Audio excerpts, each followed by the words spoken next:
Perkenalkan, nama saya M. As'ad Abdillah Nuril Wahyu.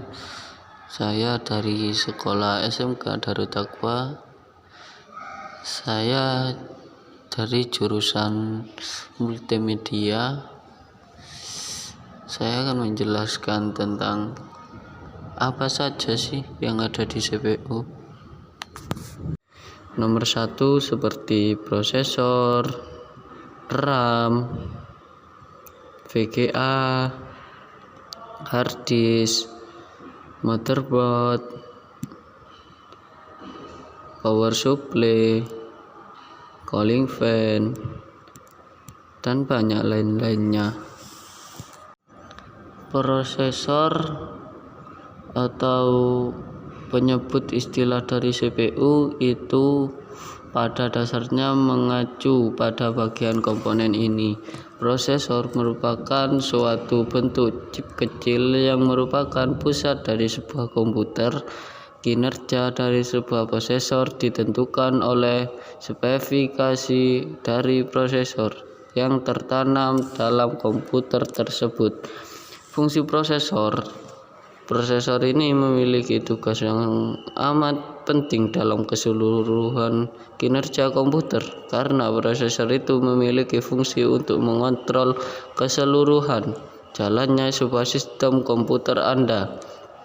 Maka dari itu pastilah si prosesor ini sangat vital untuk membantu pekerjaan yang Anda. Spesifikasi dari prosesor hampir 100% berpengaruh pada keseluruhan kinerja komputer. Prosesor menjadi tolak ukur kecepatan pemrosesan informasi yang bisa dilakukan oleh sebuah komputer. Selain itu, penggunaan prosesor juga sangat berpengaruh terhadap konsumsi listrik yang dibutuhkan oleh sebuah komputer dalam bekerja. Begitu pula dengan suhu dari komputer. Saat ini, penggunaan prosesor banyak didominasi oleh merek Intel yang juga AMD dan semakin mempengaruhi spesifikasi prosesor. Mereka bagian prosesor paling tinggi saat ini.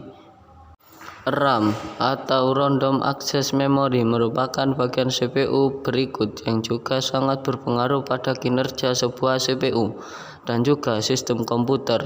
RAM bersamaan dengan prosesor sangat menentukan bagian sebuah komputer bisa bekerja dengan baik, terutama dari segi multitasking. Oleh sebab itu, RAM komputer menjadi sangat perlu diperhatikan karena sebagian besar komputer bekerja sesuai dengan kapasitas RAM yang dimiliki suatu perangkat. Fungsi utama dari RAM untuk menyimpan data, sementara itu suatu aplikasi yang bisa dijalankan secara acak. Singkatnya, seperti aplikasi di dalam sistem komputer akan langsung berjalan dan juga beroperasi menggunakan RAM. Jadi, kapasitas RAM, multitasking, dan juga penggunaan aplikasi yang berat seperti game. Pada saat ini, RAM dan prosesor akan saling bekerja untuk mengoptimalkan kinerja CPU dan juga keseluruhan komputer. Prosesor yang canggih sekalipun pasti akan terasa sangat lelet ketika hanya didukung oleh RAM dengan kapasitas yang kecil. Fungsi RAM dapat menjadi sangat berguna untuk menunjang kebutuhan user dan mengakses sebagai aplikasi tanpa merasa lambat dalam prosesnya. Saat ini ada berapa macam kapasitas RAM yang tersedia dan bisa Anda gunakan untuk mendukung fungsi CPU dan juga komputer Anda secara keseluruhan. Untuk itu, kapasitas RAM terbesar saat ini juga dibutuhkan agar kinerja dari komputer lebih optimal. Pada umumnya, RAM saat di sini juga ada baterai CMOS. Fungsi dari baterai CMOS yaitu untuk memberikan daya bagi chip BIOS sehingga pengaturan BIOS dan tanggal tidak akan hilang serta akan tetap berjalan meskipun komputer dalam keadaan mati. Ini baterai.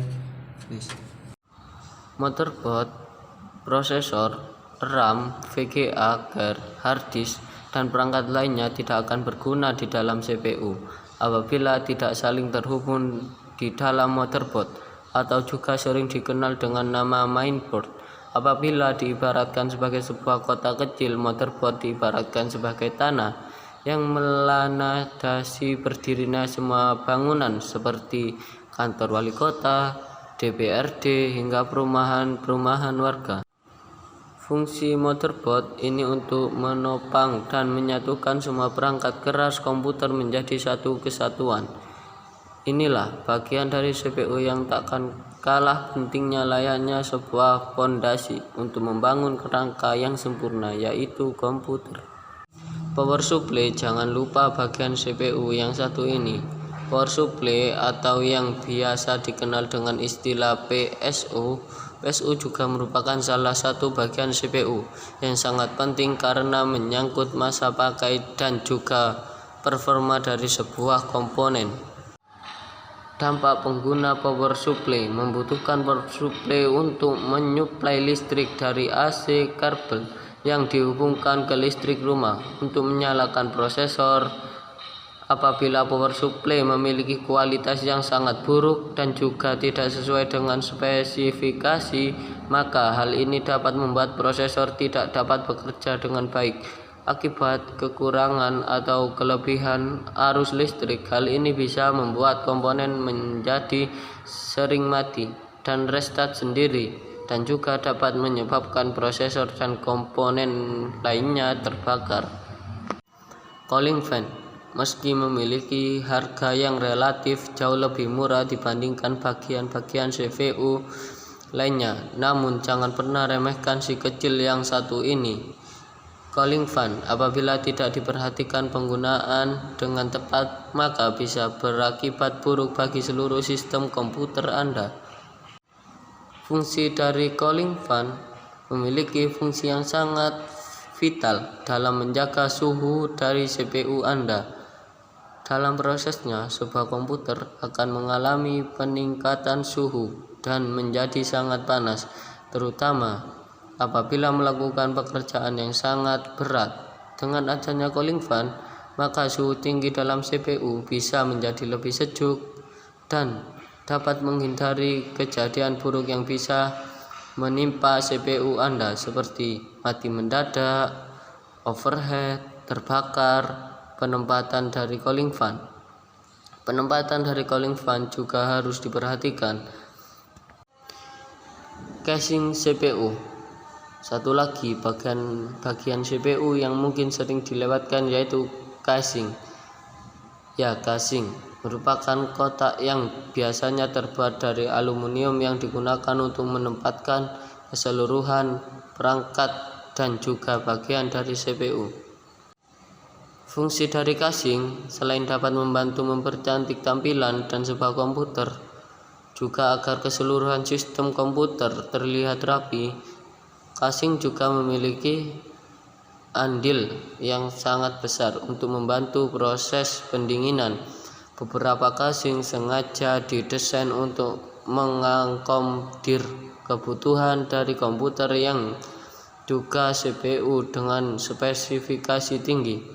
Hard disk merupakan bagian lainnya dari CPU. Hard disk berisi sebuah piringan atau cengkram yang bertugas untuk menyimpan dan juga membaca data.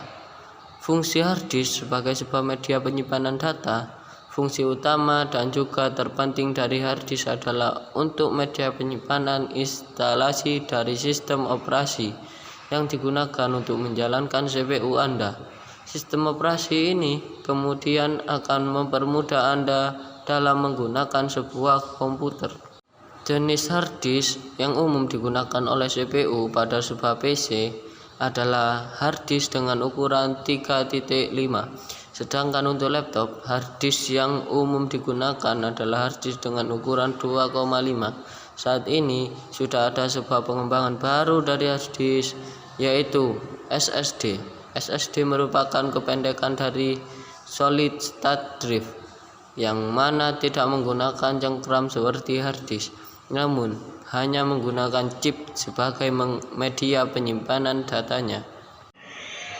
Papan tombol, papan ketik, papan tik, atau papan tut merupakan sebuah papan yang terdiri atas tombol-tombol seperti huruf alfabet atau A sampai Z untuk mengetikkan kalimat.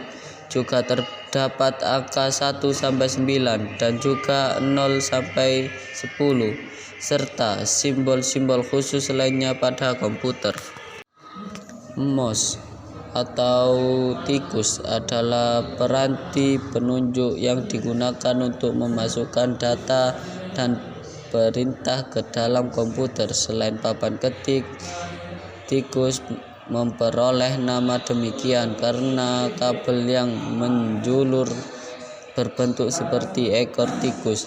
Tikus pertama kali dibuat pada tahun 1963 oleh Douglas Engelbart, berbahan dasar kayu dengan satu tombol.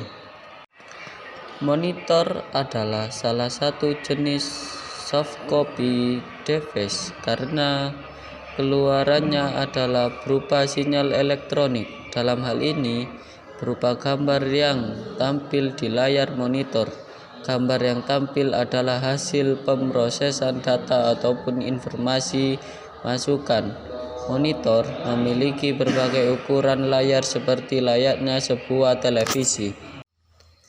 LAN card adalah hardware kartu jaringan yang berfungsi untuk menghubungkan komputer dengan jaringan internet, kabel, atau LAN.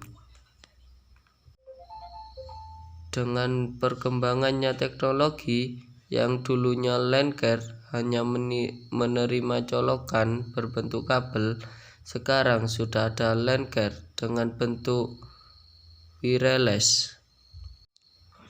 Handset adalah komponen telepon yang dipegang pengguna di telinga dan mulut untuk menerima audio melalui penerima dan berbicara kepada pihak yang jauh melalui pemancar bawahan.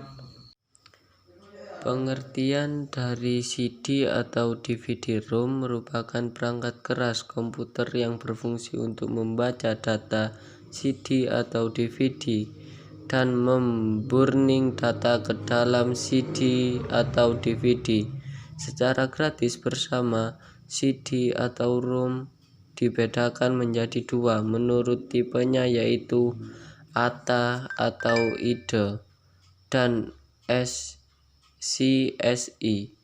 Yang paling mendasari dari perbedaan tersebut adalah kecepatannya.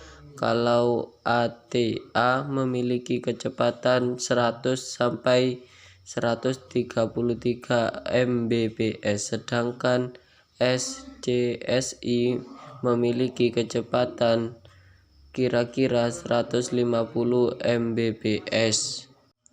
Fungsi dari CD atau DVD-ROM berfungsi untuk membaca data dan menulis data ke dalam CD. Selain kegunaan dasar tersebut, CD-ROM juga digunakan untuk melakukan penginstalasian sebuah OS atau operating system, a game atau software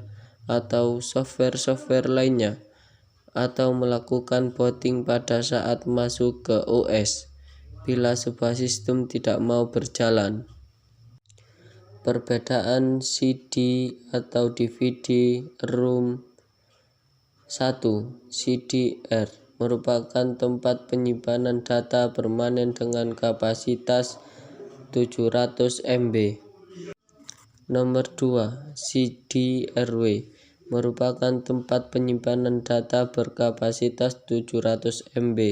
Yang membedakan antara CDR dan CDRW adalah kalau data yang telah disimpan di CDR tidak bisa dihapus lagi atau telah permanen, sedangkan CDRW data yang telah tersimpan bisa sewaktu-waktu dihapus.